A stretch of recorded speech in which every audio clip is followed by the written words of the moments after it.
नमस्कार। आज हम अनुप्रास अलंकार के बारे में पढ़ेंगे। देखिए, अनुप्रास अलंकार। अनुप्रास अलंकार का अर्थ है श्रृंगार करना या सजाना। जैसे कविताओं में हम शब्दों को सजाते हैं, उसे हम अनुप्रास अलंकार कहेंगे। यहाँ पर देखिए, अनुप्रास अलंकार की परिभाषा। जब किसी काव्य को सुंदर बनाने के लिए किसी वर्ण की बार बार आवृत्ति हो, वह अनुप्रास अलंकार कहलाता है। यानी कि किसी काव्य या कविता में एक ही शब्द या वर्ण या अक्षर जो बार बार आता है, उसे हम अनुप्रास अलंकार कहेंगे।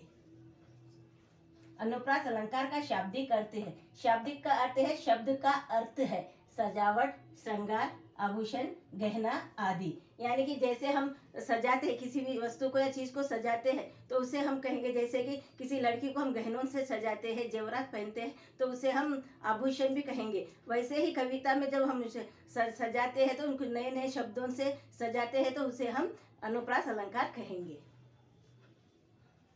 किसी विशेष वर्ण की आवृत्ति से वाक्य सुनने में सुंदर लगता है। देखिए, किसी विशेष वर्ण यानी कोई भी एक विशेष अक्षर होते, एक ही अक्षर बार बार आते हैं, या वर्ण हो सकता है, या तो वहाँ कोई शब्द भी हो सकता है। जो एक ही शब्द वाक्य या वर्ण आता है, बार बार आता है, तो उसे वहाँ अनुप्रास अलंकार कहेंगे।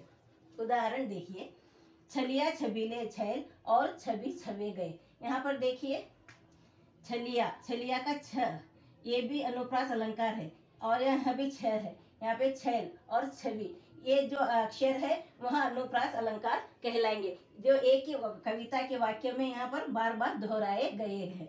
और नेक्स्ट देखिए, मधुर मधुर मुस्कान मनोहर, मनुज वेज का उजियाला। यहाँ पर देखिए, मधुर, यहाँ पे म है, यहाँ पर भी म है, यहाँ पे म है, और यहाँ पर भी म है। ये शब्दों में बार बार म का प्रयोग किया गया है, म वर्ण का प्रयोग किया गया है, जिसके कारण वहाँ और भी ज्यादा सुंदर हो जाता है, जिसे हम अनुप्रास अलंकार कहेंगे। इस उदाहरण में म वर्ण की आवृत्ति हो रही। आवृत्ति का अर्थ है बार बार आना, एक ही शब्द एक ही अक्षर का बार बार आना, उसे हम कहेंगे। हम जानते हैं कि जब किसी वाक्य, वर्ण या व्यंजन की एक से अधिक बार आवृत्ति होती है, तब वह अनुप्रास अलंकार कहलाता है। यानी कि एक ही शब्द, एक ही वाक्य या एक ही वर्ण जब बार बार आता है, तो उसे हम अनुप्रास अलंकार कहेंगे, जिसे हम कविता में या वाक्य में उसे बार बार कहकर उसे सजाते, एक प्रकार से हम उसका कविता का श्रृंगार करते हैं।